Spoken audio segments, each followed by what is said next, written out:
अवनीरदो निन्दितो कान्ति 33 onwards. तथा आसद्य तरसा तथा आसद्य तरसा दारुणां गौतमी सुतम् दारुणं गौतमी सुतं बबन्धामर्ष तं रक्ष बबन्धामर्षतां रक्ष पशुं रसनया यथा। पशुं रचनया यथा। यस, सुषमा जायसवाल माथुर जी हैं, नहीं तो पंकज को पढ़िए।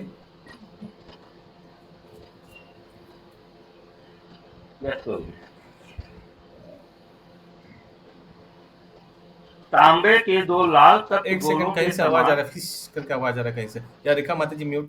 या तांबे के दो लाल तत्व गोलों के समान क्रोध से प्रचलित आंखें किए अर्जुन ने अत्यंत दक्षता पूर्वक गौतमी के पुत्र को बंदी बना लिया और उसे रस्सियों से पशु की तरह बांध लिया। या प्रभु माइक और सामने लाइए। माइक यूज कर रहे क्या? हाँ, फिर से बोलिए। यस प्रभु। तांबे के दो लाल तप्त गोलों के समान क्रोध से प्रज्वलित आंखें किए अर्जुन ने अत्यंत दक्षता पूर्वक गौतमी के पुत्र को बंदी बना लिया और उसे रस्सियों से पशु की तरह बांध लिया। तात्पर्य अश्वत्थामा की माता कृपि का जन्म गौतम कुल में हुआ था। इस श्लोक की महत्वपूर्ण बात यह है कि अश्वत्थामा को पकड़कर पशु की भांति रस्सी से बांध दिया गया। श्रीधर स्वामी के मतानुसार अर्जुन को अपने धर्म का पालन करने के लिए इस ब्राह्मण पुत्र को पशु की भांति पकड़ना पड़ा। श्रीधर स्वामी के इस प्रस्ताव की पुष्टि बाद में श्री कृष्ण के कथन से भी हो जाती है। अश्वत्थामा द्रोणाचार्य तथा कृपि का वैध पुत्र था, परंतु उसने अपने जीवन को पतित बना लिया था। अतएव उसके साथ ब्राह्मण के तुल्य नहीं अपितु पशु तुल्य व्यवहार करना ही उचित था। उसीलिए पशु वर्ड यूज किया गया। यस, इंद्रावती माता जी। प्रभु कृष्ण के कथन से भी हो जाती है कि अश्वत्थामा द्रोणाचार्य तथा कृपि का वैध पुत्र था। वैध मतलब प्रभु बोनाफाइड माने उसी का। अच्छा, उसी का, ठीक है। लेकिन असंगत के कारण वतन हो गया। कि माता का नाम गौतमी भी था क्या प्रभु जी? हाँ, क्योंकि गौतम मुनि का पुत्री कन्या गौतम कुल में उत्पन्न हुआ, उसीलिए गौतमी। कृपि नाम था। कृपि नाम था। हाँ, करेक्ट।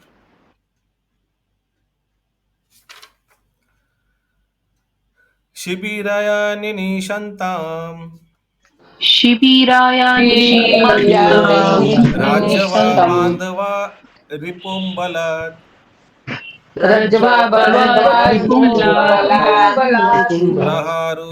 प्रह अर्जुनं प्रकुपितो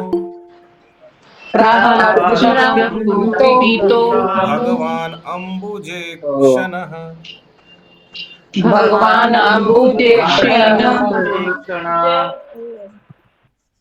अश्वत्थामा को बांध लेने के बाद अर्जुन उसे सेना के पड़ाव की ओर ले जाना चाह रहा था कि अपने कमल नेत्रों से देखते हुए भगवान श्री कृष्ण ने खुद अर्जुन से इस प्रकार कहा। यहाँ पर अर्जुन तथा भगवान श्री कृष्ण दोनों को खुद बताया गया है, लेकिन अर्जुन की आंखें लाल तांबे के तत्व गोलों के समान थी, जबकि भगवान की आंखें कमलवत थी। इसका अर्थ यह है कि अर्जुन तथा भगवान के क्रुद्ध रूप एक जैसे नहीं हैं। भगवान दिव्य हैं और किसी भी अवस्था में पूर्ण हैं। उनका क्रोध भौतिक प्रकृति के गुणों के वशीभूत बद्ध जीवों के क्रोध जैसा नहीं होता है। चूंकि वे पूर्ण हैं, अतएव उनका क्रोध तथा उनकी प्रसन्नता एक समान है। उनका क्रोध प्रकृति के तीनों गुणों में प्रकट नहीं होता है। यह अपने भक्तों के हित के लिए उनके मन के झुकाव का प्रतीक मात्र होता है, क्योंकि वह उनकी दिव्य प्रकृति है। अतः उनके क्रुद्ध होने पर भी क्रोध का पात्र धन्य हो जाता है। वे सभी परिस्थितियों में अपरिवर्तित रहते हैं। तो भगवान, इससे समझ में आता है कि भगवान जो क्रोध कर रहा है ये सिर्फ अर्जुन के साथ देने के लिए। वास्तव में ही इज नॉट एंग्री, वो वास्तव में भगवान एंग्री नहीं है। तो भगवान को मालूम है सब अपना अपना भाग्य लेकर आए हैं, सबका घटना है, सबका पूर्व जन्म का सब मालूम है ना, बैलेंस हिस्ट्री सबको मालूम है, सब कुछ भगवान को मालूम है। उसीलिए genuinely he is not angry. लेकिन जस्ट बिकॉज अर्जुन पांडव बहुत बड़ा घटना घटा, अर्जुन क्रोधित है, तो उस समय अगर मुस्कुराएंगे तो अच्छा नहीं लगेगा अर्जुन को ना। So just to balance with him. किसी का कोई प्रश्न है इस तात्पर्य से? হরে কৃষ্ণ প্রভু यस, करवी माता এখানে जी। তাই তিনি ক্রুদ্ধ হলেও তার চোখ ক্রোধের পাত্র তার আশীর্বাদ পুষ্ট হন। তিনি সর্ব অবস্থাতেই অপরিবর্তনীয়। তিনি ক্রুদ্ধ হলেও তার ক্রোধের পাত্র আশীর্বাদ পুষ্ট হন মানে। তো ইংলিশ এখানে লেখা হয়েছে therefore even if he is angry, the object of anger is blessed. The object of anger he is unchanged in all circumstances. भगवान यदि क्रुद्ध हों, the object of his anger is blessed.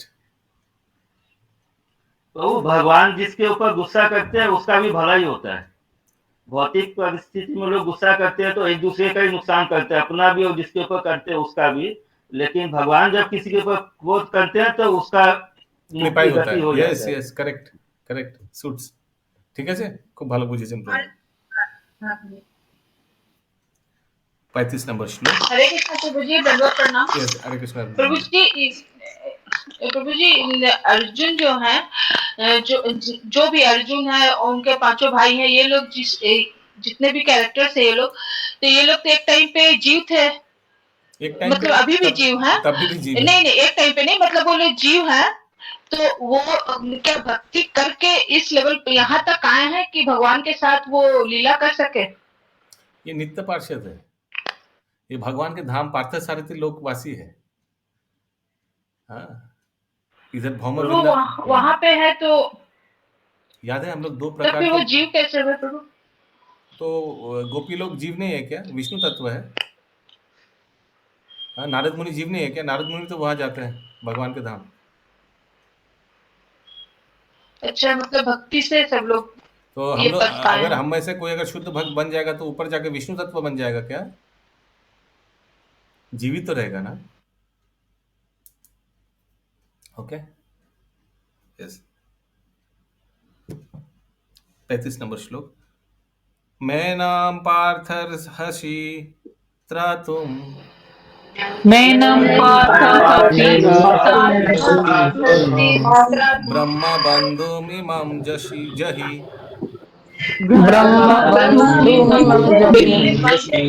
यो अशव अनगासा सुप्तान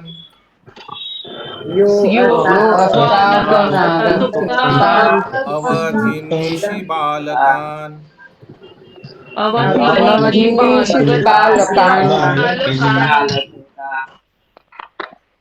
भगवान श्री कृष्ण ने कहा, हे अर्जुन, इस ब्रह्म बंधु को छोड़कर तुम दया मत दिखलाओ, क्योंकि इसने सोते हुए निर्दोष बालकों का वध किया है। घबराइएगा मत, भगवान सिर्फ परीक्षा ले रहा है। भगवान सिर्फ परीक्षा ले रहा है। ओके, घबराइएगा मत। भगवान उनको मारना नहीं चाहते, भगवान देख रहे हैं अर्जुन क्या करेगा। यस। तात्पर्य, ब्रह्म बंधु शब्द महत्वपूर्ण है। जो व्यक्ति ब्राह्मण कुल में जन्म लेता है किंतु ब्राह्मण कहलाने की योग्यता नहीं रखता, उसे ब्राह्मण बंधु कहकर संबोधित किया जाता है, न कि ब्राह्मण। उच्च न्यायालय के न्यायाधीश का पुत्र स्वतः ही न्यायाधीश नहीं हो जाता, लेकिन न्यायाधीश के पुत्र को न्यायाधीश का रिश्तेदार कहने में कोई हर्ज नहीं है।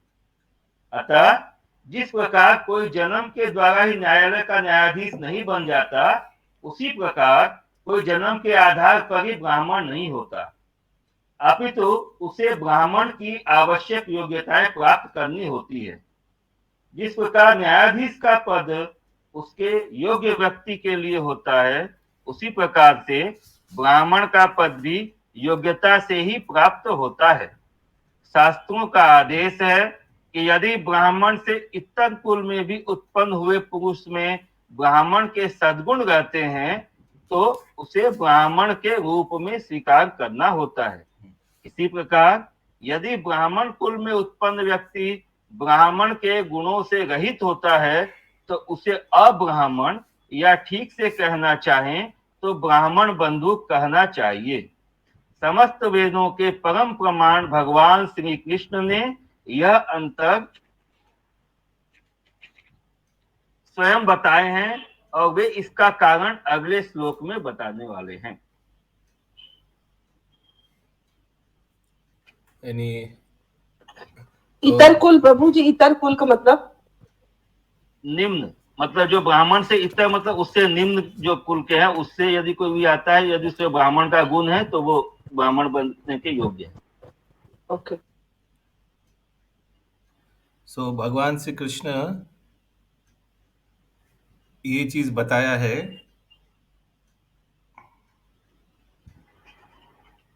वेदों में। कौन सा श्लोक में? कर्म से ब्राह्मण होना चाहिए, जन्म से नहीं।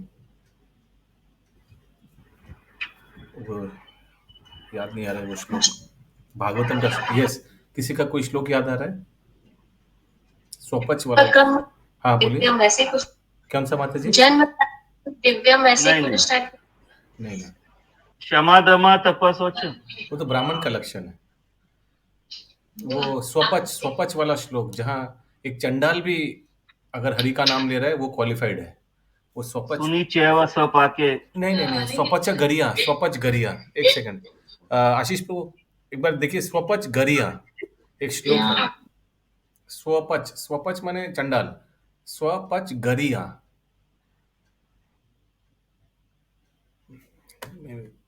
एक सेकंड, बहुत सुंदर श्लोक है। स्वपच गरिया।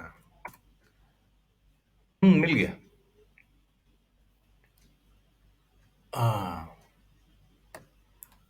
मैं चैट बॉक्स में शेयर कर रहा हूँ। बहुत इंपॉर्टेंट श्लोक है ये, भागवतम का ही है।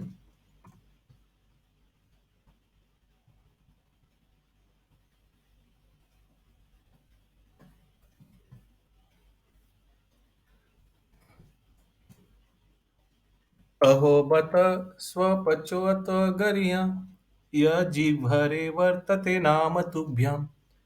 अहो बत स्वपचो गरिया, वो कितना भाग्यवान है। वो स्वपच होकर, स्वपच यानी चंडाल, जो कुत्ते का मांस हजम कर सकता है उसको चंडाल बोलता है, स्वपच बोलता है।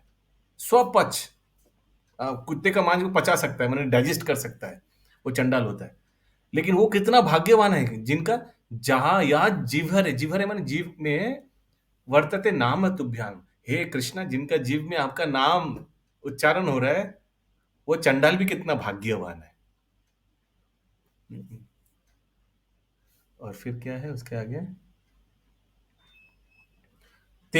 ते पुस्तपस्ते जुहुव शश्नुरार्य ब्रह्मा नुचुर नाम गृह्णन्ति एते। इसका हिंदी कोई पढ़ सकता है? किसी का हिंदी है? ये श्लोक संख्या है 337.7।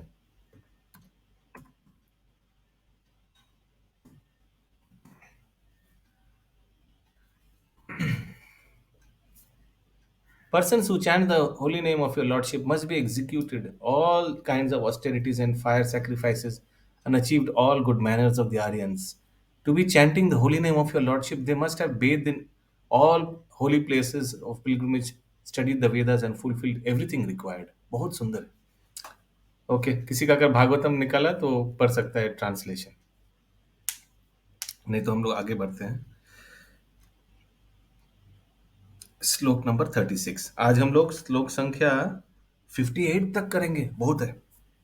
हरि बोल। मत्तम परतरम उन्मत्तम मतम प्रमातम उन्नतम सॉरी, मत्तम प्रमात्तम उन्मत्तम मतम प्रमातम उन्नतम सुप्तम बलम स्त्रियम जदम सुप्तम अलम जड़म प्रपन्नं विरथं भीतं प्रपन्नम विरतम भीतम नारीपुं हन्ति धर्मवित्।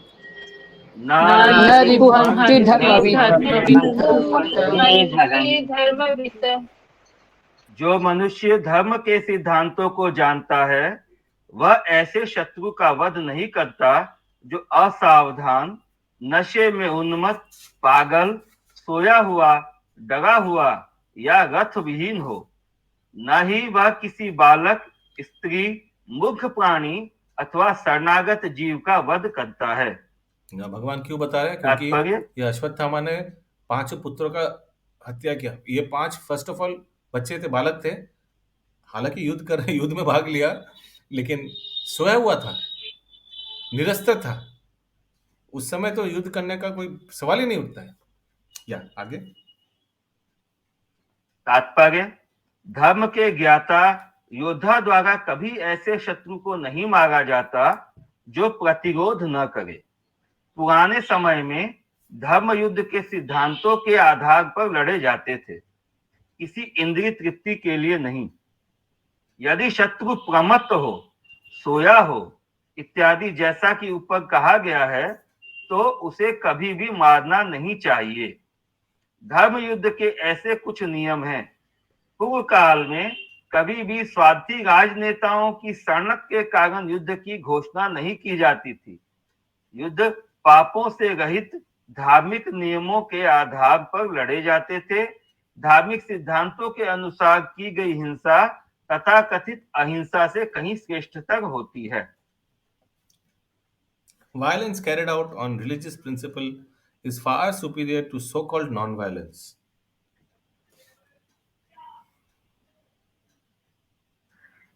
इसका मतलब थोड़ा एक्सप्लेन कर दीजिए। जैसे सबसे सिंपल एग्जांपल है, हम लोग के समय नॉन वायलेंस मूवमेंट हुआ था कि हम लोग हाथ नहीं उठाएंगे, एक गाल में चाटा मारेंगे तो दूसरा गाल दे देंगे, but that is not sanctioned. अगर हम लोग का कुछ ब्रिटिश लोग हम लोग का कुछ धार्मिक अनुष्ठान को बाधा डाल रहे हैं, वर्णाश्रम पालन करने में बाधा डाल रहे हैं, उसके लिए अगर हम लोग वायलेंस भी करें तो that is sanctified by scriptures. Veda वो शास्त्र से ओके है।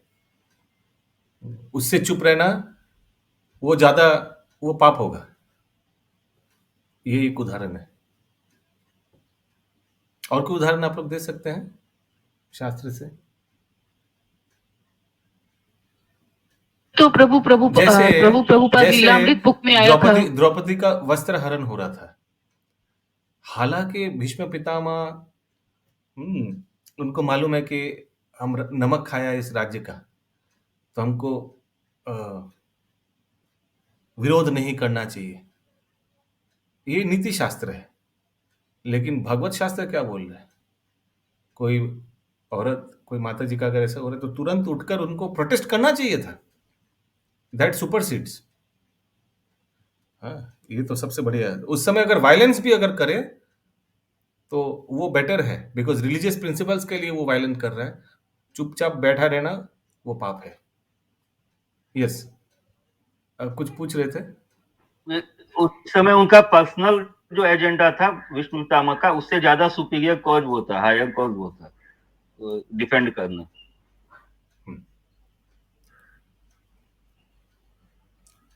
यस, वो श्लोक का तात्पर्य किसी को मिला हिंदी में? Okay, continue.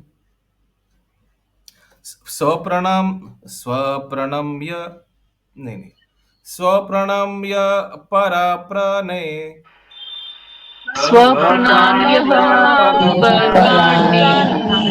प्रपुष्णति अग्नखलः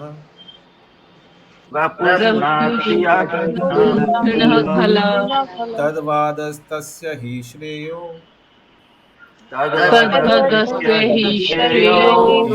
यद्दोषयति अधा पुमान्।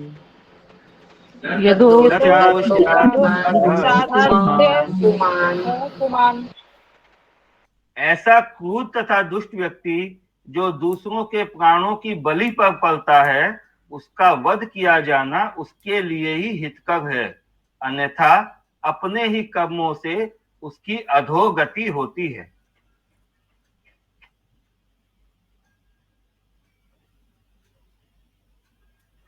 हरे Krishna. Otherwise he will go down by his own actions. तात्पर्य, जो व्यक्ति क्रूरता तथा निर्लज्जता पूर्वक दूसरों के जीवन की बलि पर पलता है, उसके लिए प्राण का मतलब बदला। प्रभु जी, हरे कृष्णा, दूसरों की जीवन की बलि पर पलना। यस सुषमाती, क्या प्रश्न है आपका? जी प्रभु जी, दूसरों के बलि पर पलना क्या मतलब हुआ? जैसे कोई अगर अपना जीविका कर रहा है दूसरों को हत्या करके, और जो लोग नॉनवेज बेचते हैं, मर्डरस का बोला जा रहा है। लिखा है दूसरों के जीवन की बलि, तो वो लोग भी तो दूसरों सबको मारते हैं प्रभु जी, बार बार के बेचते हैं, तो वो लोग तो उसी वही उन लोग का बिजनेस है। Yes, पलते हैं उसी पे। Absolutely yes. देखते हैं प्रभुपाद जी क्या उदाहरण देते हैं आगे। हरे कृष्णा प्रभु जी। Yes. प्रभु जी, आप 3 का 33 का जो 7 बोले वो कौन सा श्लोक है? अहोवत, वही वाला? Yes yes yes. हाँ, उसका क्या अनुवाद पढ़ना है प्रभु? ये थोड़ा रुक जाइए, इसको खत्म करके पढ़ सकते हैं आप। हाँ, या थैंक यू। यस पंकज प्रभु। यदि शासन राजनीतिक नैतिकता का तकाजा है। साउंड अच्छा नहीं आ रहा है, साउंड आगे अच्छा रहता है। राजनीतिक नैतिकता का तकाजा है कि क्रूर व्यक्ति को नरक जाने से बचाने के लिए उसे प्राण दंड दिया जाए। यदि शासन किसी हत्यारे को प्राण दंड देता है तो अपराधी के लिए यह अच्छा होता है, क्योंकि उसे अगले जन्म में इस हत्या कर्म के लिए फल भोगना नहीं पड़ेगा। ऐसा प्राण दंड उस हत्यारे के लिए न्यूनतम संभव दंड है, और स्मृति शास्त्रों में कहा गया है कि जिन्हें राजा द्वारा प्राण के बदले प्राण के आधार पर दंडित किया जाता है, वे अपने सारे पापों से मुक्त हो जाते हैं, यहाँ तक कि वे स्वर्गलोक जाने के पात्र भी बन सकते हैं। नागरिक संहिता तथा धार्मिक सिद्धांतों के महान रचनाकार मनु के अनुसार पशु के मारने वाले तक को हत्यारा समझना चाहिए। हरे कृष्ण। क्योंकि पशु मांस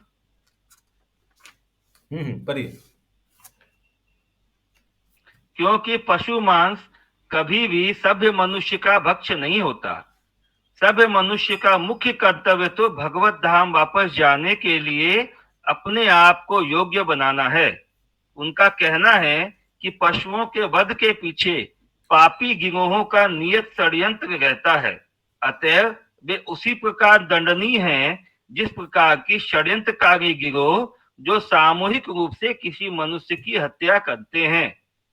जो पशुवध की आज्ञा देता है, जो पशुवध करता है, जो काटे गए पशुओं को बेचता है, जो पशु मांस पकाता है और जो ऐसे भक्ष्य का वितरण करता है, और वह भी जो ऐसे पकाए भक्ष्य को खाता है, वे सभी हत्यारे हैं और वे सभी प्रकृति के नियमों द्वारा दंडनीय हैं, चाहे कोई कितनी ही वैज्ञानिक प्रगति क्यों न कर ले। प्रभुपाद जी का बहुत इंपॉर्टेंट स्टेटमेंट है। बहुत लोग सोच सकते हैं हम खाएंगे नहीं, लेकिन हम बच्चे लोग को खिलाएंगे, बच्चे लोग खाएंगे। बच्चे लोग तो छोटा छोटा है, अभी अगर नहीं खाएगा तो ताकत कैसे मिलेगा? तो हम बच्चे लोग को अंडा खिलाएंगे, बच्चे लोग को चिकन मटन खिलाएंगे, तो देखिए शास्त्र के अनुसार वो भी पापी है, उसको भी दंड भोगना पड़ेगा। हरे कृष्ण प्रभु। यस प्रभु, एक जो पशु हत्या करते हैं उनमें 8 लोग दोषी होते हैं, जो प्रभुपाद ने दिया 8 लोग है इसमें। 8 या 6? 1 2 3 4 5 6 ना? कितना है? 6। हाँ, तो ये सभी पापी है। हाँ, हो सकता है थोड़ा पाप का मात्रा थोड़ा कम बेसी हो सकता है, पनिशमेंट का उस हिसाब से थोड़ा कम बेसी होगा, लेकिन सभी पापी है। किसी का कोई प्रश्न है इस प्रसंग में? आगे पढ़िए। पशु भक्षकों के लिए शास्त्रों में सीमित पशु यज्ञों की ही अनुमति है और ऐसी अनुमति भी कसाई घरों के खोलने पर प्रतिबंध लगाने के लिए है, न कि पशुवध को प्रोत्साहित करने के लिए। तो शास्त्र में भी पशुवध का कुछ कुछ जगह उल्लेख किया गया है, जैसे अश्वमेध यज्ञ या कुछ यज्ञ में पशुवध होता था, लेकिन इससे पशु को और ज्यादा हायर योनि मिलता था और वो पशु बहुत बूढ़ा पशु होता था, सो दैट उनको नया शरीर मिलेगा उनका, और नया शरीर बहुत ऊंचा योनि में मिलेगा।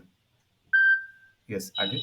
हरे कृष्णा प्रभु, उसका अनुवाद बोले 333:7। हाँ, इस अभी ये कंटिन्यू कर रहे हैं, ये श्लोक के बाद बोल सकते हैं माता जी। थैंक यू मामन जी। माता जी, शास्त्रों में जिस विधि के अंतर्गत पशु यज्ञ की अनुमति दी गई है वह बलि किए जाने वाले पशुओं तथा पशु भक्षकों दोनों ही के हित में है। वह पशु के हित में यूं है क्योंकि बलि होने वाला पशु वेदी में बलि होते ही मनुष्य योनि प्राप्त कर लेता है। हरि बोल। और पशु भक्षक भी स्थूल पापों से बच जाता है। अच्छा, ये बलि वाला पशु को खा सकता था क्या? पशु भक्षक लिखा हुआ है। हाँ, eating meat supplied by organised slaughter house which are. अच्छा, इससे तो पता चलता है कि ये पशु का मांस खाता था जिसको बलि देता था। उन्हीं लोगों के लिए, उन्हीं लोगों को मतलब ये कंटेन करने के लिए ये प्रोपेगेट किया गया था, ताकि वो लोग नियम में बंद के ऐसा करें। हमारा इंग्लिश में ब्रैकेट में दिया है eating meat supplied by organised slaughter house, माने खरीद के खाने से अच्छा ऐसे करके यज्ञ में पशु को मार के खाना। ओके, तो इसका कितना मिसयूज हुआ है ना। यस, आगे। सुनियोजित रूप से चलाए जा रहे कसाई घर ऐसे विभिन्न स्थान हैं जो समाज, राष्ट्र तथा सामान्य जनता के लिए सभी प्रकार के भौतिक अनिष्टों को पनपने के स्थान हैं। इनके द्वारा दिए जाने वाले मांस का भक्षण करना यही स्थूल पाप है। यह भौतिक जगत स्वयं ही चिंताओं से भरा हुआ स्थान है और उसमें पशुओं के वध को प्रोत्साहित करने से सारा वातावरण युद्ध, महामारी, अकाल तथा अन्य कई अवांछित विपत्तियों से अधिकाधिक दूषित होता जाता है। किसी का कोई प्रश्न है? कंप्लीट। यस, तो यस করবি মাতা জি। এখানে বলছে পশু মাংস আহারীও তার পাপ থেকে মুক্ত হয়, তাহলে পশু মাংস খায় তারা? ওই যজ্ঞে বলি দিয়ে পশুটারও ভালো হবে, সেও ঊর্ধ্ব যোনি পাবে, মনুষ্য যোনি পাবে, আর যে বলি দিচ্ছে সে এই মাংসটা খাবে, কিনে খেতে হবে না স্লটার হাউস থেকে, কসাইখানা থেকে কিনে খেতে হবে না। তার পাপ লাগবে না, তার পাপ লাগবে না, तो मांसो खाচ্ছে तो पशु मांस। प्रभु, यहाँ पे बोला गया कि वो स्थूल पाप से मुक्त होता है, मतलब उसका पाप तो लगता ही है, सूक्ष्म पाप लगता है, ज्यादा बड़े पाप से बच जाता है वो।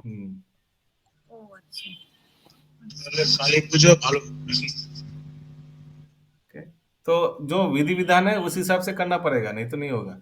अच्छा, यहाँ कहीं भी एक जगह लिखा था शायद कि कुछ गिने चुने पशु को ही कर सकता है, कोई भी पशु को नहीं, गाय को तो एकदम ही नहीं। लिखा है ना कहीं, देखिए।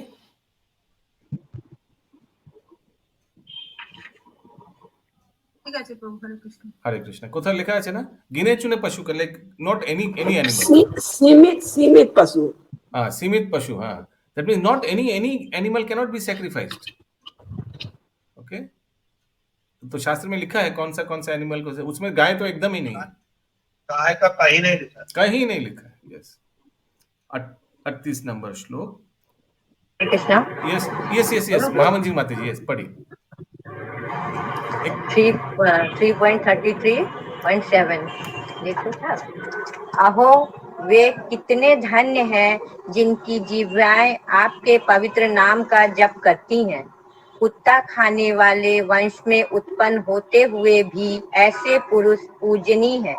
जो पुरुष आपके पवित्र नाम का जप करते हैं उन्हें सभी प्रकार की तपस्याएं एवं हवन किए होंगे और आर्यों के सदाचार प्राप्त किए होंगे। आपके पवित्र नाम का जप करते रहने के लिए उन्होंने तीर्थ स्थानों में स्नान किया होगा, वेदों का अध्ययन किया होगा और अपेक्षित हर वस्तु की पूर्ति की होगी। हरि बोल। देखिए कितना बड़ा नाम का महिमा है। हरि बोल, बहुत बहुत धन्यवाद। ये बहुत इंपॉर्टेंट श्लोक है, नाम का महिमा के ऊपर है। 38 नंबर श्लोक। प्रतिश्रुतं च भवता प्रतिश्रुतं च पाञ्चाल्ये शृण्वतो मम पाञ्चाल्ये शृण्वतो मम अहर्षि शिरस्तस्य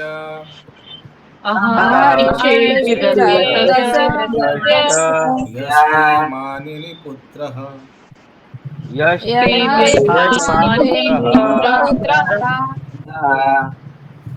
इसके अतिरिक्त मैंने स्वयं तुम्हें द्रौपदी से यह प्रतिज्ञा करते सुना है कि तुम उसके पुत्रों के वधकर्ता का शिर लाकर उपस्थित करोगे। हरि बोल। तो हम आप लोग से जानना चाहते हैं भगवान क्या करने का प्रयास कर रहा है, क्यों कर रहा है? अर्जुन का परीक्षा ले रहा है, उनके अंतःकरण में क्या चल रहा है जानने के लिए। हाँ, अच्छा एक बात बताइए अशोक प्रभु, अर्जुन अभी तक इसका गर्दन अलग क्यों नहीं किया? धर्म दुविधा में। हाँ, प्रतिज्ञा किया था ना अशोक प्रभु, थोड़ा आगे अभी बता भी रहा है भगवान, याद भी दिला रहा है। तो मौके पे गुरु भाई। हाँ, सब कारण देगा बाद में। यस, बाद में कारण देगा, क्यों नहीं? गुरुपुत्र है, बहुत कारण। कौन देगा कारण मालूम है आप लोगों को? आप लोग सुन के हैरान हो जाएंगे। द्रौपदी देंगी। हाँ, द्रौपदी खुद, जो थोड़ा आगे इतना गुस्से में थे, वो खुद ही बाद में बोलेगा नहीं इसको मानना नहीं चाहिए, छोड़ दो अर्जुन। महाभारत से कितना कुछ सीखने को है। 39 नंबर श्लोक। तो ब्राह्मण को सम्मान दिया गया शास्त्र में। बहुत 3-4 रीजन बताएगा द्रौपदी। उसका माँ का क्या होगा, माँ कितना, हम भी अपना पुत्र खोया है, द्रौपदी बताएंगे। मैं 5 पुत्र खोया हूँ, तो मैं उस माँ का दर्द सोच सकता हूँ जो अपने पुत्र खोया है। तो अगर अश्वत्थामा को मारेंगे तो कृति माता जी का क्या होगा, है ना? 4-5 वो कृष्ण भगवान तो द्रौपदी को भी ग्लोरीफाई करवाना चाहते थे, इसलिए वो जानबूझ के क्वेश्चन कर रहे थे। द्रौपदी को ग्लोरीफाई, अर्जुन का भी तो ग्लोरीफाई हो रहा है। वो तो गुस्से में अपना वाइफ का बात सुन के इसका गर्दन नहीं उड़ा दिया। लेकिन मेन तो द्रौपदी के ही पुत्र गए ना प्रभु, ज्यादा दुख तो उन्हीं को हुआ होगा। उनको भी, अर्जुन को भी दुख हुआ होगा, पांडव सबको दुख हुआ होगा।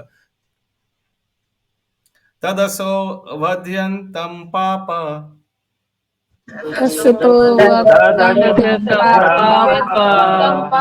अतत आत्मबन्धुः भर्तुश्च विप्रियं वीर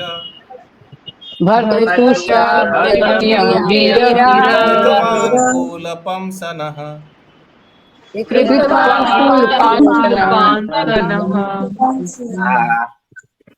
यह आदमी तुम्हारे ही कुल के सदस्यों का हत्यारा तथा वध करता है।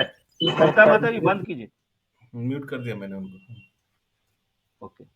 यह आदमी तुम्हारे ही कुल के सदस्यों का हत्यारा तथा वध करता आतताई है। यही नहीं, उसने अपने स्वामी को भी असंतुष्ट किया है। वह अपने कुल की राख कुलांगार है। तुम इसका तत्काल वध कर सकते हो। तात्पर्य,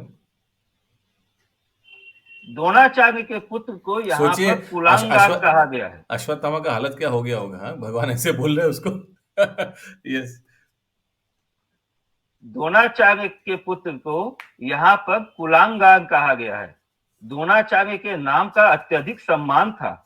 यद्यपि वे शत्रु पक्ष में चले गए थे, फिर भी सारे पांडव उनका सम्मान करते थे और अर्जुन ने तो युद्ध आरंभ होने के पूर्व उन्हें नमस्कार किया था।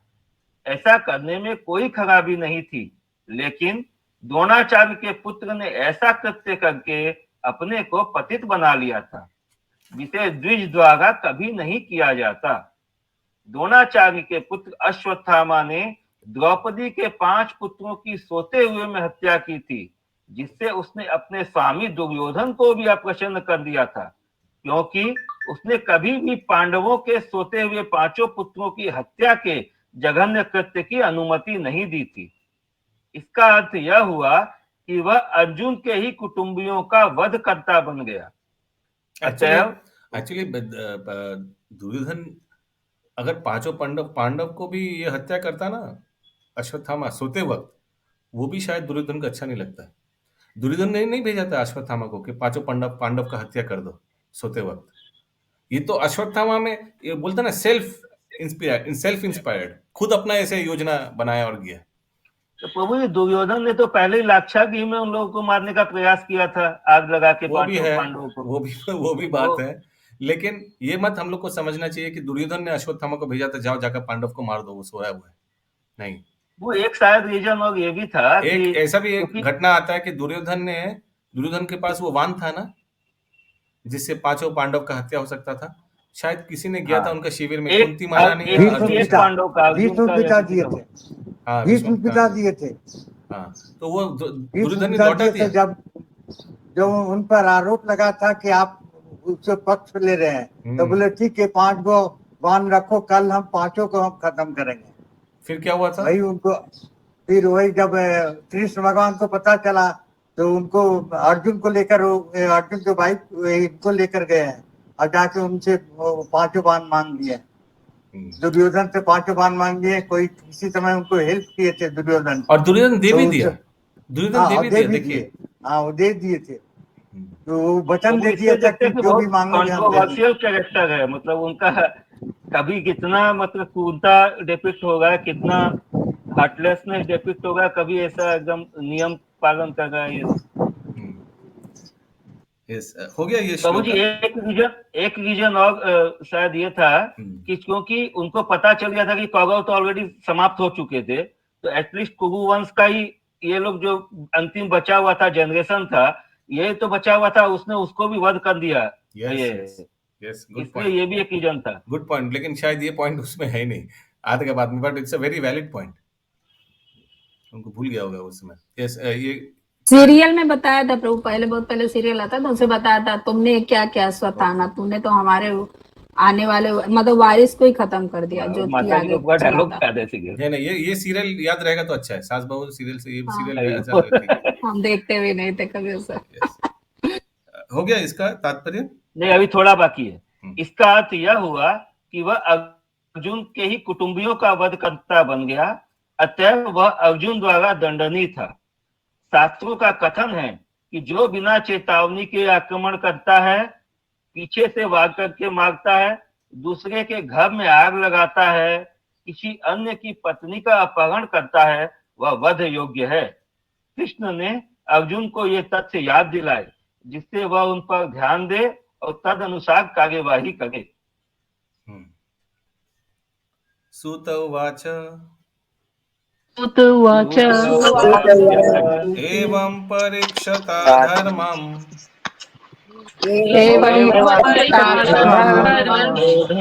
पार्थ कृष्णेन चोदितः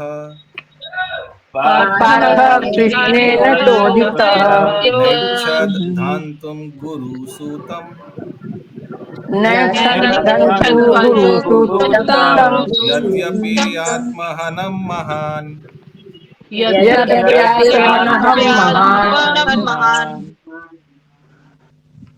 सूत गोस्वामी ने कहा, यद्यपि धर्म में अर्जुन की परीक्षा लेते हुए कृष्ण ने उसे द्रोणाचार्य के पुत्र का वध करने के लिए प्रोत्साहित किया, लेकिन महात्मा अर्जुन को यह विचार नहीं भाया।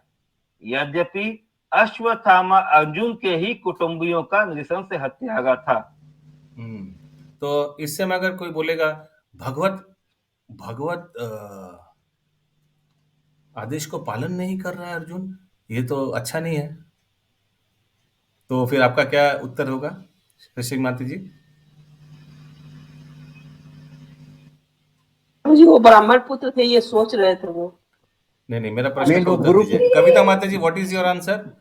अगर कोई बोलेगा कि कविता माता जी अर्जुन भगवान के भक्त है, वो भगवत आदेश को पालन नहीं कर रहा, भगवान बोला मार दो इसको, और अर्जुन नहीं मार रहा है, ये तो ठीक नहीं है।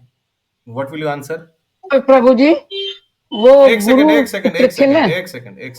यस, बोलिए कविता माता जी। वो भी शास्त्रों के आई थिंक विरुद्ध होगा। एक वो है ना, शास्त्र भगवान से मुंह से निकलता है, वही शास्त्र है। भगवान बता रहे हैं इसको मार देना चाहिए। ओके तो आप क्या बोलेंगे? तो मार देना चाहिए था। Yes yes. और कौन बोल सकता है? यस, बिंदु देवी माता जी। हरे कृष्णा प्रभु जी। एक सेकंड, हमको मालूम है, आप लोग को मालूम, उसी लोग नहीं पूछ रहे आप लोग से। यस प्रभु जी अगर भगवान बोल रहे हैं तो मार देना चाहिए। Very good, very nice. 3 बार हत्या हो गई ऑलरेडी अश्वत्थामा को। और कोई किनको लगता है और मार देना चाहिए? भगवान बोल रहा है, अर्जुन फॉलो नहीं कर रहा, वेरी बैड। हम ऐसे हाथ उठा रहे हैं।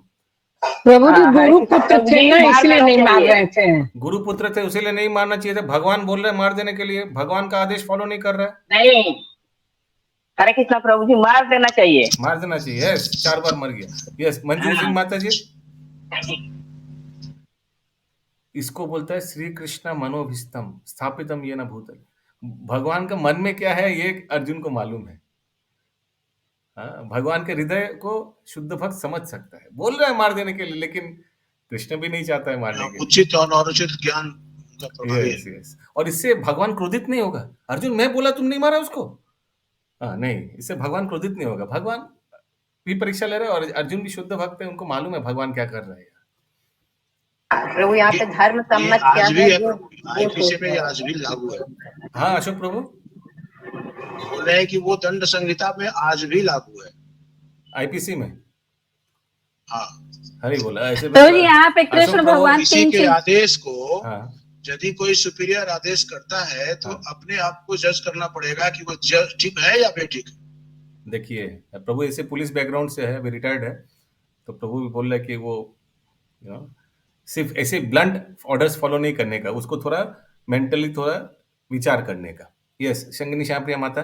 हाँ प्रभु जी यहाँ पे भगवान जो है, भगवान श्री कृष्ण 3 लोग को टैकल करते हैं एक साथ। एक तरफ अश्वत्थामा जो है गलत काम किया था, उसको तो दंडित कराते हैं। दूसरा पुत्र वियोग में रो रही थी द्रौपदी, उनको भी तुष्ट करते हैं। थर्ड अर्जुन को जो है प्रतिज्ञा ले लिए थे आवेश में आके कि मैं उसका हत्या कर दूंगा, उसको भी मतलब उनको भी संतुष्ट करते, तुम उनको पकड़ के लाए, लेकिन द्रौपदी के सामने लाए, तुम वो भी अपने प्रतिज्ञा में। प्रभु द्रौपदी सामने नहीं है।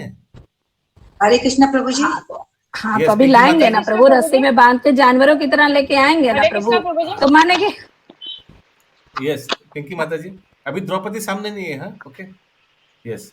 हरे कृष्णा प्रभु जी, भगवान हम लोग के हृदय में है और भगवान हमेशा 2 रास्ता दिखाते हैं, अच्छा और बुरा दोनों। और भगवान ही नहीं बोलते कि तुम किस पे चलोगे, ये तो अपना विवेक होता है। जो भक्त रहते हैं वो समझ में आएगा कि भगवान ये चीज के लिए कभी आदेश नहीं देंगे, इसीलिए वो अपने आप को ठीक लेके चलेगा रास्ता पे। Yes, good point. Yes Vinita माता जी। हरे कृष्ण प्रभु जी। प्रभु जी यहाँ पे तो भगवान एक बार भी नहीं बोले कि तुम मार दो, वो तो सिर्फ याद दिला रहे हैं कि वो क्या प्रतिज्ञा किए थे, कैसे क्या किए थे। तो इससे समझ में आ रहा है ना भगवान क्या चाह रहे हैं, क्या बोल रहे हैं। बोल रहे हैं कि हाँ चाह रहे हैं, ये चाह तो रहे हैं, लेकिन उनको अर्जुन को पता है सही और गलत, भगवान के मन का इच्छा पता है, लेकिन भगवान आदेश नहीं दिए हैं कि कहीं पे कि तुम मार दो। लेकिन ये जो बोल रहा है ना, it is as good as बोल रहा है। दिए तो थे इसके पहले वाले, इसको तुम तत्काल इसका वध कर दो। अनुवाद में हरि बोल। यस, लेकिन ये तो हाँ बोलिए गायत्री श्याम माता प्रभु जी। हाँ प्रभु जी, द्रौपदी को पहले से मालूम था कि हमारे 5 पुत्र मारा जाएंगे। क्या बोला आपने, फिर से बोलिए। द्रौपदी को पहले से मालूम था कि मेरा 5 पुत्र मारा जाएंगे। अच्छा, ये तो नया चीज, नया बात है, नया ऐसा नहीं है।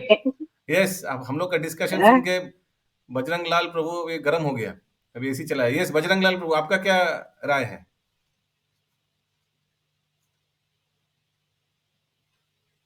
बोलिए, अनम्यूट करके बोलिए, आपको क्या लग रहा है? भगवत आदेश उल्लंघन हुआ? लेफ्ट हो गया।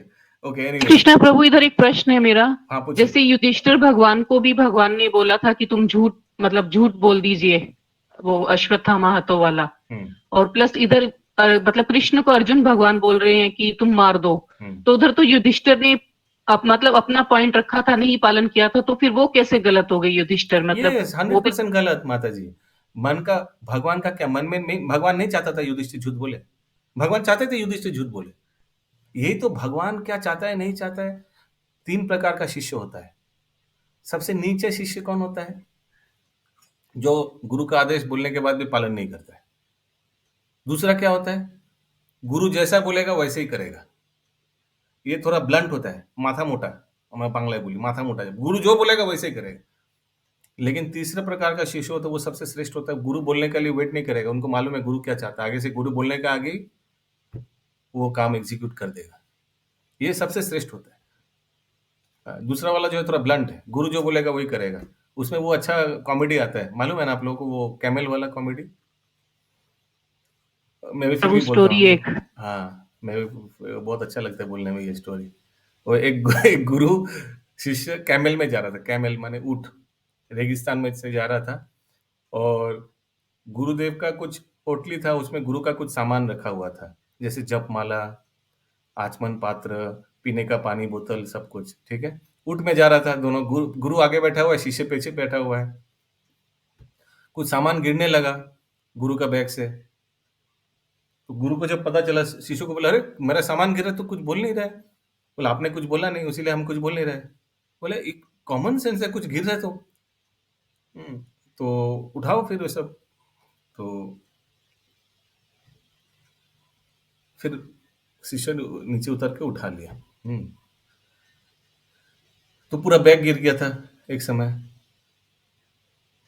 तो शिष्य ने लिस्ट देखा, लिस्ट में सब सामान था, लेकिन बैग का उल्लेख नहीं था। तो गुरु बोला, अरे बैग गिर गया, बैग उठाओ। बोले, क्या क्या उठाएंगे आप, एक हमको लिस्ट बना दीजिए गुरुदेव। तो गुरु ने लिख दिया। बोले, इतना मने मने मने क्या बोले, यूजलेस शिष्य, कुछ मालूम नहीं, कॉमन सेंस नहीं है। हमको बोला लिस्ट बनाने के लिए, तो लिस्ट लिख दिया। और शिष्य आगे बैठ गया, गुरुदेव पीछे बैठ गया। तो अभी चल रहा है, कुछ देर बाद ऐसा ऊंचा तरह आया, गुरु गिर गया पीछे, गुरु गिर गया एकदम नीचे। तो शिष्य ने तुरंत वो लिस्ट पॉकेट से निकाला, देख रहे कि सामान में गुरुदेव का तो लिस्ट नाम नहीं लिखा हुआ है।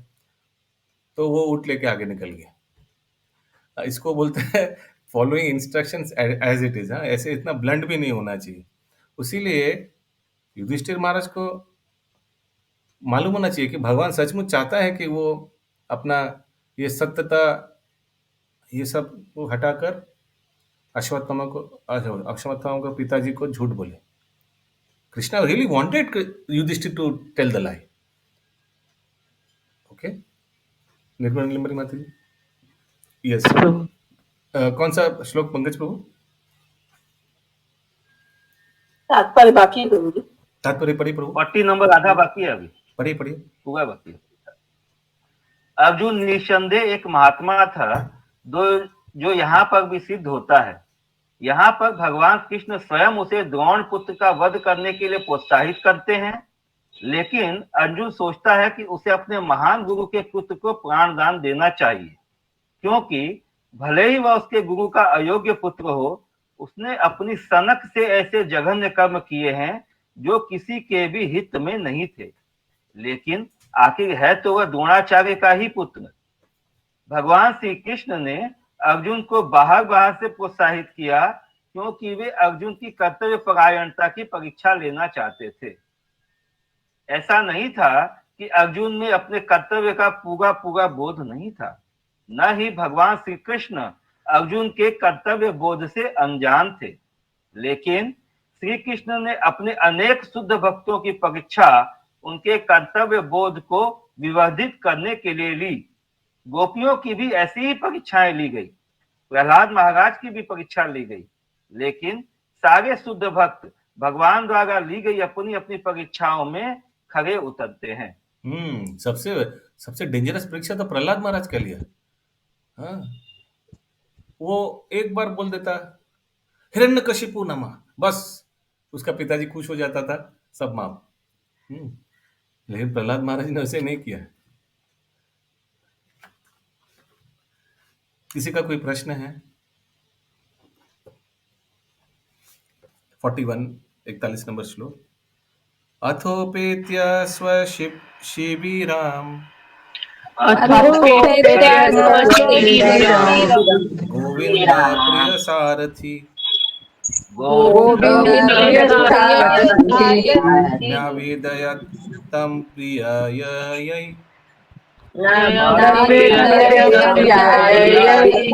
सोच्यन्त्य आत्मजन्हतान्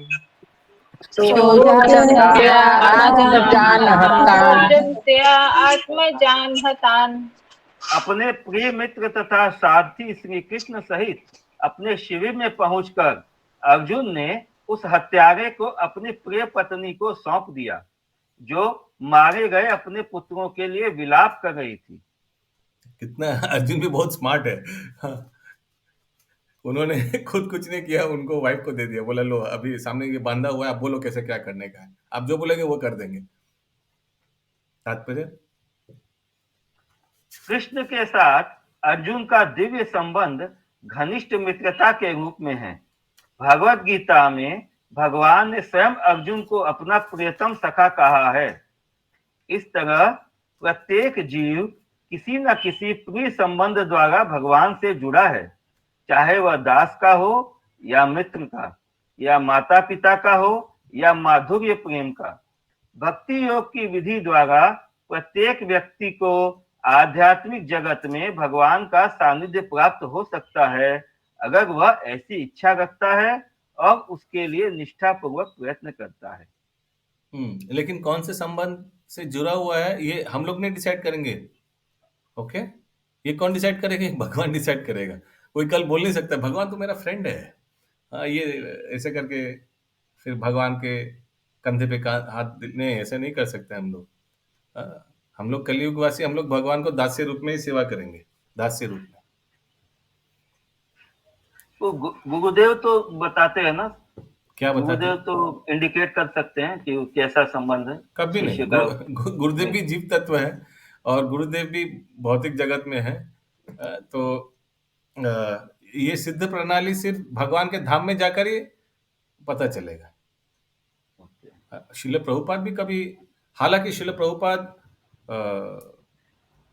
युगाचार्य है, श्रील प्रभुपाद को मालूम हो ही सकता है कौन किस सेवा भगवान को धाम में करता है, लेकिन श्रील प्रभुपाद ने भी किसी को नहीं बताया। सिर्फ प्रभुपाद जी ने एक बार बताया था कि परम पूज्य जयप्रकाश स्वामी महाराज नित्यानंद प्रभु के पार्षद है। हरि वो तो ये एक बार प्रवचन में बताया था, और हमको बाकी याद नहीं, और भी बताया होगा, लेकिन ये तो बताया था प्रभुपाद जी। फिर इसके अलावा प्रभु जी, यस, ये बात श्रील प्रभुपाद ने बताया। यस, हाँ प्रभु जी से, और हम सब भक्तों को तो दास से रूप में ही तो रहना है ना? एकदम। ये भी प्रभु का आदेश है श्री प्रभुपाद जी का, एकदम, कि सारे भक्त दास। यस, आगे हो गया ये श्लोक 42 होगा अभी 42 होगा ना? यस। तथार्तं पशुवत् पशाबाध्यम्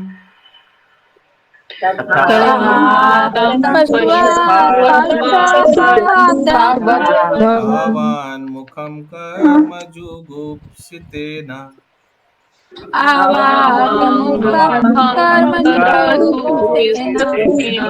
निरीक्ष्य कृष्णापकृतं गुरोसुतं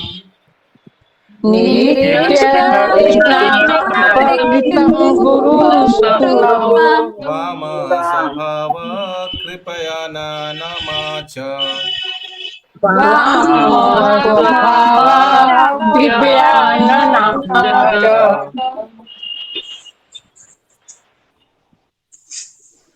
यस परी प्रभु, म्यूट में आप।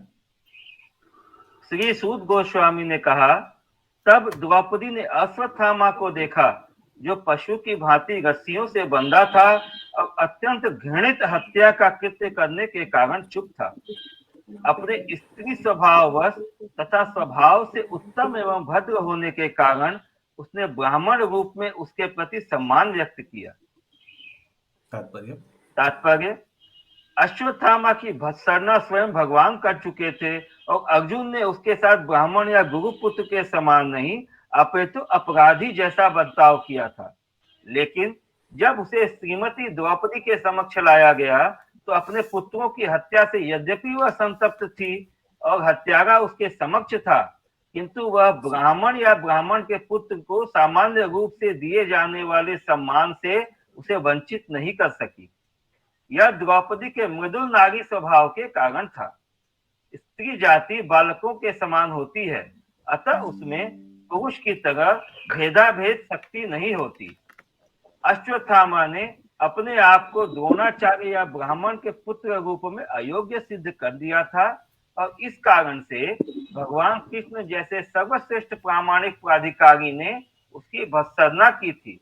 लेकिन एक मृदु स्त्री ब्राह्मण के प्रति अपने स्वाभाविक सौजन्य को नहीं त्याग पाई। किसी का कोई प्रश्न है? वेरी इंपॉर्टेंट पैरा, आगे। आज भी हिंदू परिवार में नारियां ब्राह्मण के प्रति समुचित आदर प्रदर्शित करती है, चाहे वह कितना ही पतित और नृशंस ब्रह्म बंधु क्यों न हो। लेकिन अब पुरुष वर्ग ऐसे ब्रह्म बंधु के प्रति विरोध करने लगे हैं जो उत्तम ब्राह्मण कुलों में उत्पन्न तो होते हैं, लेकिन जिनके कार्य शूद्रों से भी घटकर होते हैं। तो माता जी लोग थोड़ा सैफरन देखने से ही बहुत उनका हृदय गल जाता है और सम्मान आ जाता है, लेकिन प्रभु लोग थोड़ा केयरफुल होता है। ये सैफरन तो है, ठीक है, सैफरन पहना हुआ है, लेकिन प्रामाणिक परंपरा से है या नहीं, पहले हमको टेस्ट करना है। प्रभु लोग ये भगवान ने ऐसे बनाया, क्योंकि एक बहुत फेमस लेक्चर है राधेश्याम प्रभु का, men are from men think women think emotionally, men think rationally. मैं फिर से बोल रहा हूँ, women think emotionally, men think rationally. तो माता जी लोग हृदय इस्तेमाल करते हैं सोचने के लिए और प्रभु लोग बुद्धि इस्तेमाल करते हैं सोचने के लिए। यही हो ना हिंदी? किसी का कोई प्रश्न है? यस, आगे पढ़िए प्रभु। इस श्लोक में एक विशिष्ट शब्द वाम स्वभाव प्रयुक्त हुआ है, जिसका अर्थ है स्वभाव से मृदु तथा भद्र। भद्र पुरुष या स्त्री कोई भी बात सरलता से स्वीकार कर लेते हैं, लेकिन औसत बुद्धि का पुरुष ऐसा नहीं कर पाता। लेकिन हमें भद्र बनने के उद्देश्य से अपनी तर्क तथा विवेक शक्ति नहीं खोनी चाहिए। मनुष्य में किसी भी बात का उसके गुणों के अनुसार निर्णय करने के लिए अच्छी विवेक शक्ति होनी चाहिए। हमें मृदु स्त्री स्वभाव का अनुकरण नहीं करना चाहिए और इस तरह जो प्रामाणिक असली नहीं है उसे स्वीकार नहीं करना चाहिए। भले ही उत्तम स्वभाव की स्त्री अश्वत्थामा का सम्मान करे, लेकिन इसका अर्थ यह नहीं होता कि वह सच्चे ब्राह्मण जैसा पूजनीय या उत्तम है। 43 नंबर श्लोक। उवाच च सहन्ति यस्य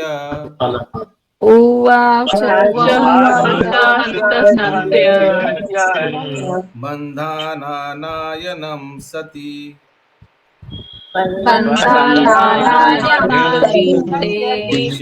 मुच्यतामेष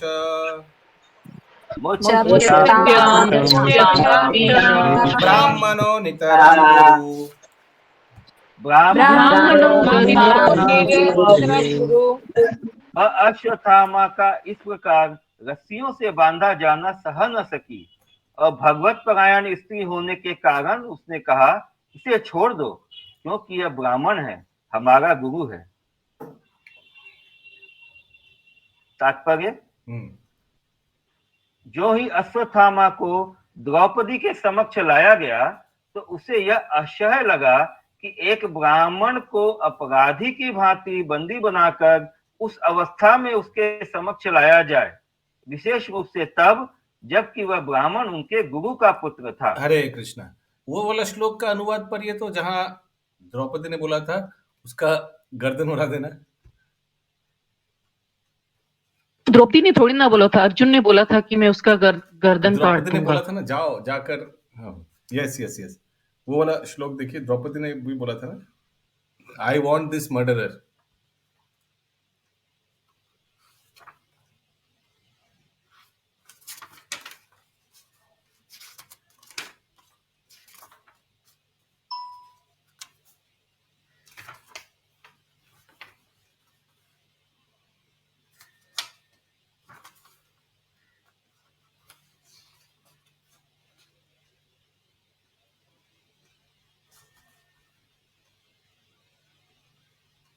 बोला था प्रभु जी? हाँ, अर्जुन ने बोला था 16 नंबर श्लोक। अर्जुन ने बोला 16 नंबर 16 का अनुवाद पढ़िए। हे देवी जब मैं अपने गांडीव धनुष से छोड़े गए तीरों से उस ब्राह्मण का सिर काट के तुम्हें भेंट करूंगा, तभी मैं तुम्हारी आंखों से आंसू पोंछूंगा और तुम्हें सांत्वना प्रदान करूंगा। उसके पिछले वाला श्लोक अपने इसके पहले वाला पांडवों के 5 पुत्रों की माता द्रौपदी अपने पुत्रों का वध सुनकर आंसुओं से भरी आंखों के साथ शोक से विलाप करने लगी। इस घोर क्षति में उसे ढाढ़स बंधाते हुए अर्जुन उससे इस प्रकार बोले, हे देवी, जब मैं अपने गांडीव धनुष से छोड़े गए तीरों से उस ब्राह्मण का सिर काट के तुम्हें भेंट करूंगा, तभी मैं तुम्हारे आंखों से आंसू पोंछूंगा और तुम्हें सांत्वना प्रदान करूंगा। जब तुम अपने पुत्रों के शरीरों का दाह करने के बाद उसके सिर पर खड़ी होकर स्नान करना। और अभी अनुवाद पढ़िए।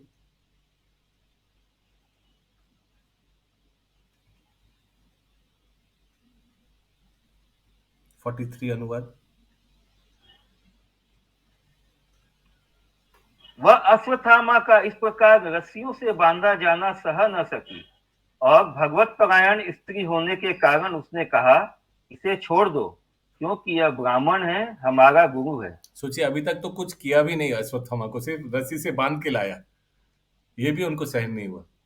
तात्पर्य, जो ही अश्वत्थामा को द्रौपदी के समक्ष लाया गया तो उसे यह असह्य लगा कि एक ब्राह्मण को अपराधी की भांति बंदी बनाकर उस अवस्था में उसके समक्ष लाया जाए, विशेष रूप से तब जबकि वह ब्राह्मण उनके गुरु का पुत्र था।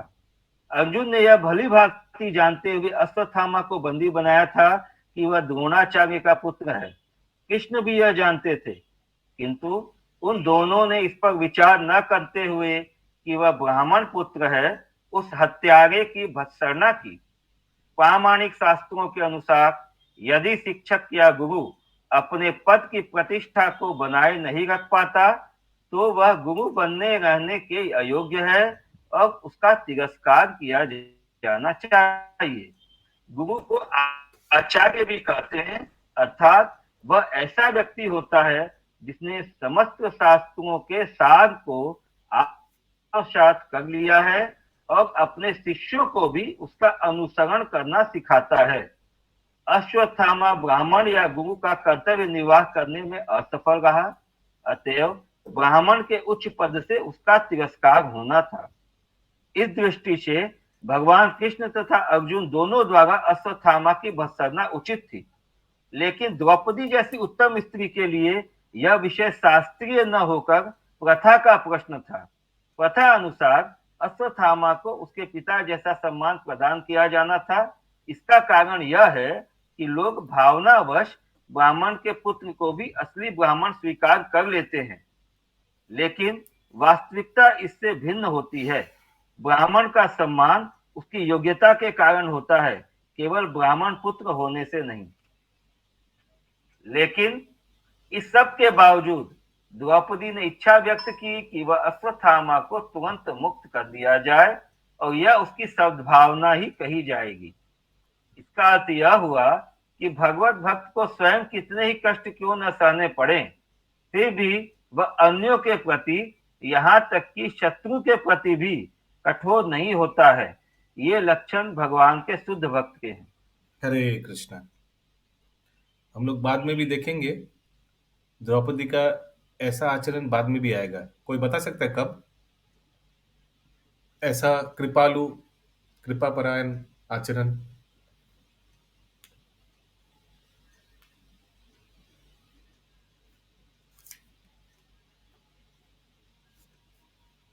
कृष्ण प्रभु, यस।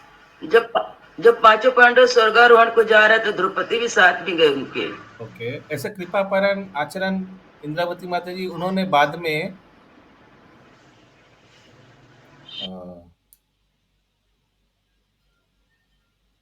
गांधारी और धृतराष्ट्र को भी दिखाया। यस, है ना?